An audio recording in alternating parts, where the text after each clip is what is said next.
Assalamualaikum warahmatullahi wabarakatuh. Waalaikumsalam warahmatullahi wabarakatuh. Ya, Bapak Ibu semuanya, kali ini saya akan membahas terkait dengan budaya positif ya. Budaya positif. Jadi di setiap sekolah itu ada budayanya seperti apa gitu. Peraturan-peraturan ya, terkait dengan karakter dari peserta didik seperti apa. Nah, itu budaya di sekolah tersebut. Pertama, materinya itu terkait dengan disiplin positif. Mungkin kita sering dengar kata disiplin gitu ya. Disiplin itu apa sih sebenarnya gitu. Nah, disiplin itu kan kalau secara KBBI ya, di KBBI secara bahasa itu artinya patuh kepada aturan gitu. Tapi di sini ada kata-kata positif, disiplin positif. Nah, di sini Ki Hajar Dewantara itu menyampaikan bahwa sungguh disiplin itu bersifat self disiplin, yaitu kita sendiri yang mewajibkan kita dengan sekeras-kerasnya. Nah, di slide selanjutnya ini ada tentang motivasi perilaku manusia. Yang pertama ada untuk menghindari ketidaknyamanan atau hukuman. Ya, kemudian yang kedua ada untuk mendapatkan imbalan atau penghargaan dari orang lain. Dan yang ketiga adalah untuk menjadi orang yang mereka inginkan dan menghargai diri sendiri dengan nilai-nilai yang mereka percaya. Selanjutnya di sini ada 5 kebutuhan dasar manusia. Ya, ada 5 kebutuhan dasar. Yang pertama adalah kebutuhan untuk bertahan hidup.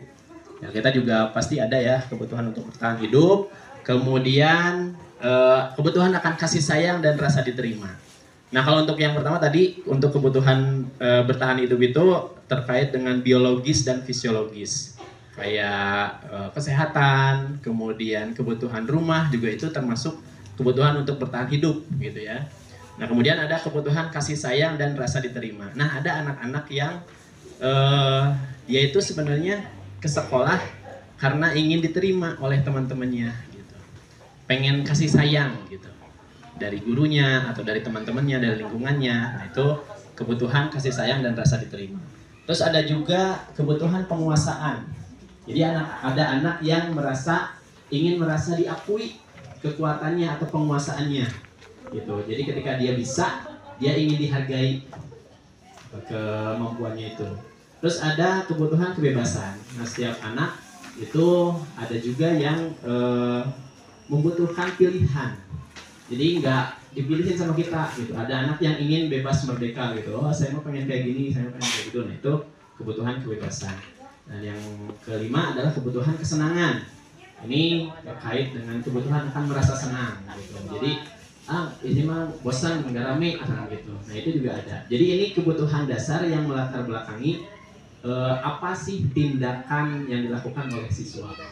Nah, kemudian kita sebagai guru, sebagai pendidik itu ada beberapa posisi kontrol. Ketika anak-anak melakukan kesalahan, ya, ini ada posisi-posisi tertentu yang dilakukan oleh guru.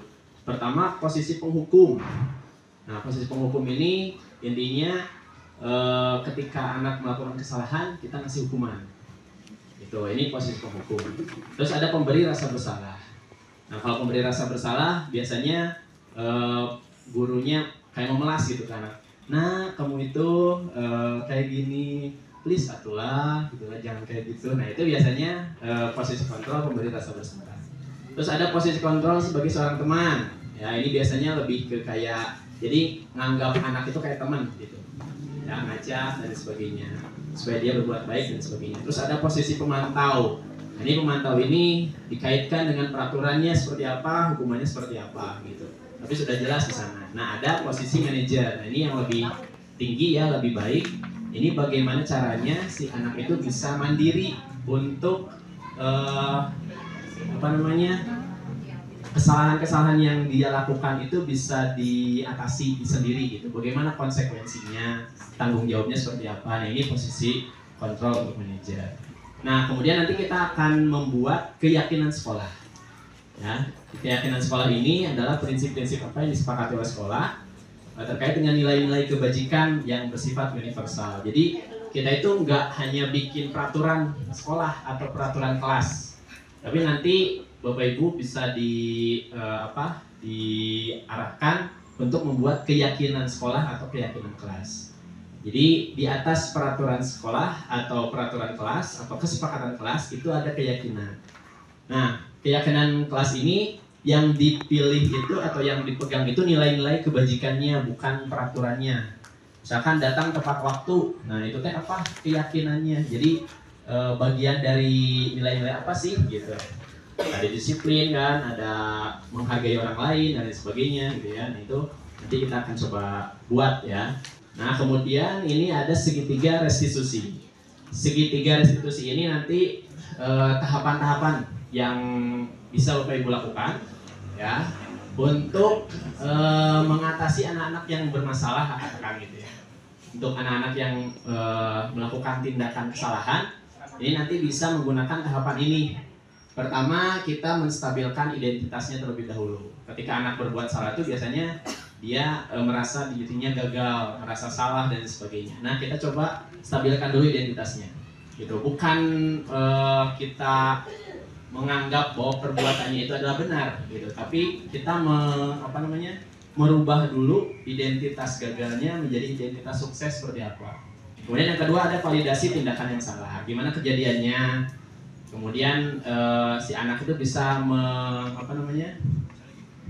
mengakui kesalahannya sendiri gitu. Jadi tidak perlu sama kita dikasih tahu ini kamu tuh salah dan sebagainya, itu nggak usah. Ya, nanti ada beberapa pertanyaan-pertanyaan yang bisa diajukan. Terus ada menanyakan keyakinan. Nah, ketika tadi sudah dibuat keyakinannya, ya, kita tanyakan kembali, kamu yakin nggak bahwa kita itu harus menghargai orang lain, seperti itu. Ketika dia bisa bilang yakin, nah terus apa konsekuensi yang bisa kamu dapatkan ketika kamu melakukan tindakan yang salah, seperti itu. Nah, itu nanti ditanyakan juga ke anak atau peserta didik. Nah, ini juga sama, ada videonya.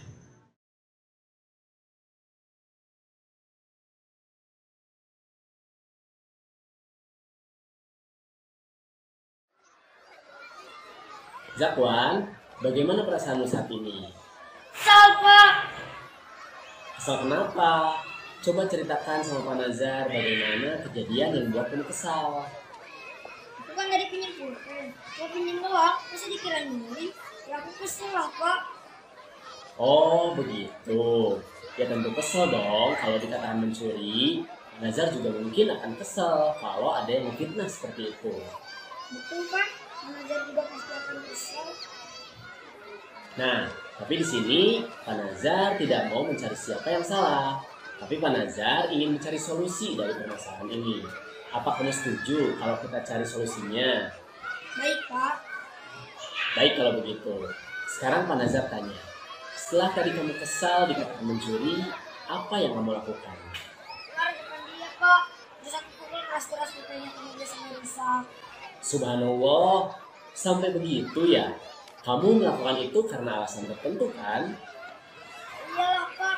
Saya nggak terima bilang mencuri. Orang tua pinjam kok. Ya, mempertahankan harga diri itu memang penting. Lalu, apa kamu minta izin terlebih dahulu sebelum meminjam pulpen itu? Jangan nggak bilang secara langsung sih, Pak. Itu dia lihat aku nyuri pulpennya. Kan nggak harus nyampe bilang aku nyuri juga. Oh, begitu. Kira-kira Iksan tahu atau tidak kalau kamu pinjam barang miliknya dan bukan mencurinya? Sepertinya sih tidak, Pak. Baik, coba diingat lagi. Ketika kamu mengambil barang orang lain tanpa izin, lalu marah-marah sampai merusak barang orang lain, apakah itu sesuai dengan nilai-nilai kebajikan yang kita pegang? Enggak sih, Pak. Apa nilai-nilai umum yang sudah kita sepakati terkait hal ini? Tiap orang harus menghargai orang lain, Pak. Betul, penting bagi setiap orang untuk mampu menghargai orang lain. Apakah Zakwan yakin kalau nilai ini penting untuk dipegang semua orang? Yakin, Pak. Alhamdulillah, berarti kita sama-sama yakin tentang nilai ini ya. Sekarang, kira-kira solusi apa yang akan Zakwan punya untuk menyelesaikan masalah ini? Seperti ini saya akan minta maaf sama Iksan dan akan mengganti pulpen yang sudah saya rusak, Pak. Ide yang bagus. Nanti beritahu Pak Nazar jika kamu sudah melakukannya ya. Baik, terima kasih.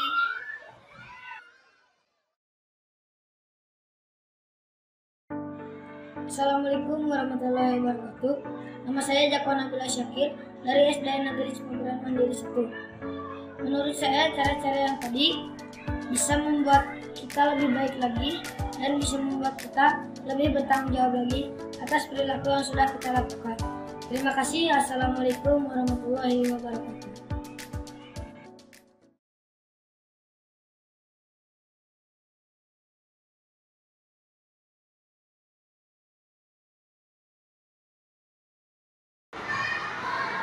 Assalamualaikum Pak. Waalaikumsalam. Oh, Zikra. Silahkan duduk.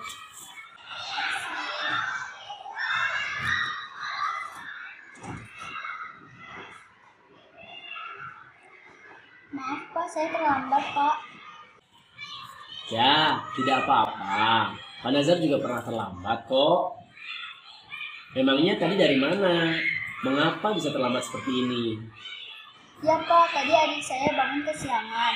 Jadi kita terlambat berangkat dan terlambat juga dia datang ke sekolah. Oh, begitu. Kenapa adik kamu bisa kesiangan? Itu Pak, semalaman tidurnya larut malam. Oh, memangnya tadi malam adikmu melakukan apa saja? Kok bisa tidur larut malam? Sebenarnya sih ibu kita sudah mengingatkan supaya cepat tidur. Tapi saya mengajak adik saya untuk tiktokan Pak. Jadi tidurnya larut malam. Hehe. Oh, begitu. Bersenang-senang itu memang asyik ya. Apalagi itu adalah salah satu kebutuhan dasar kita. Tapi memang terkadang hal itu bertentangan dengan nilai-nilai kebajikan yang kita yakini. Iya Pak. Menurut Zikra, nilai kebajikan apa yang tidak ditunjukkan dalam kejadian ini? Mungkin menghargai orang lain dan keteraturan Pak. Oke, coba kita lihat.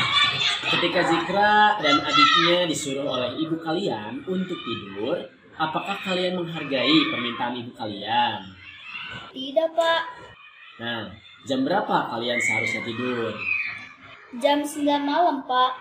Sedangkan tadi malam, kalian tidur jam berapa? Jam 10 malam Pak.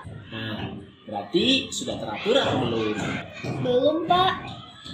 Nah, tapi kalian mendapatkan kesenangan bukan? Kira-kira bagaimana cara untuk mendapatkan kesenangan tapi tidak bertentangan dengan nilai-nilai kebaikan tadi? Mungkin saya bisa bermain di sore harinya Pak, sehingga malam harinya kami dapat tidur dengan teratur, apalagi ketika diingatkan oleh ibu kami. Baiklah, kedepannya mari kita terapkan nilai-nilai kebaikan yang kita yakini ya. Terima kasih atas kerjasamanya. Sekarang silahkan kamu masuk sambil membawa surat izin ini kepada guru yang sedang mengajar di kelasmu. Baik, terima kasih Pak. Assalamualaikum. Waalaikumsalam warahmatullahi wabarakatuh.